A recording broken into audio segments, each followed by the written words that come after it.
This is a quick step up and down. So this is a great exercise, often at home, to get the heart rate up a little bit and to build some endurance in the legs, especially when we don't have a lot of equipment.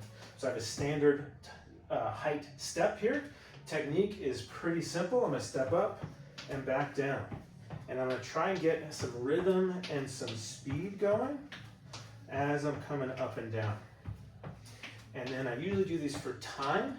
So at the halfway mark, I'm gonna switch legs. So I've been leading with my left or my right. So halfway I'll switch with my left and come up and down. So that's the gist of the exercise. I'm gonna go through a couple technique points.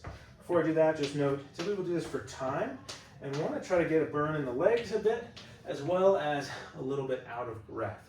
And so that might require you to increase the rate, how much you're going, but I don't want you to lose your balance, especially if you're doing this on a set of stairs. So if you're doing a set of stairs, do it on the bottom step, so that way if you get tired, nice and safe, and if there's a handrail there, that can be great, or you can, if you're worried about it, just hold something in your hand that you could, put down on the ground if you were to lose your balance. But beyond that, some technique points. Don't want to overwhelm because it's a fairly straightforward exercise, but I'm going to show from this view. As I step up, I want to make sure the knee is over the foot and the foot is pretty straight. Sometimes I see people step up with the toes out, knees in, and that just changes the forces on the knee and the muscles that we can engage. So we want to have the knee pretty straight.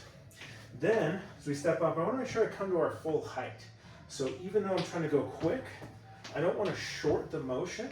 So I want to try and get all the way up. That gets quad and glute, big muscle back here. If I stay kind of hunched down like this, then I don't get really as much muscle work. And so I want to come up to my full height as I come back down. And then there's a couple variations that you can do to mix things up. So kind of standard one is coming up and down here. I can go more on my forefoot there. So now that's going to work a little more balance and a little more calf. So I can go more biased towards the forefoot. So that can be a fun variation. Then I can go single leg only. So I've been alternating up with the right, down with the right, cycling that. I can keep my right up here and I can come like this. That can get a little more fatigue on one leg, and then I would switch sides. And then I could do that with more of my whole foot or more of my calf. This is probably the most balancy of all of them. So a couple different variations. Now after a minute and a half or so, I got my heart rate up a little bit, feel some work through the different muscles, but pretty low impact.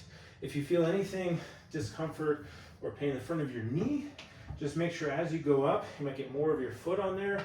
And I want you to really push down into the step and forward with your back pocket. And that can really get the glute involved to take pressure off the knee. That's a quick step up, down. Looks simple, but often simple things can be really effective, particularly if we're consistent over time.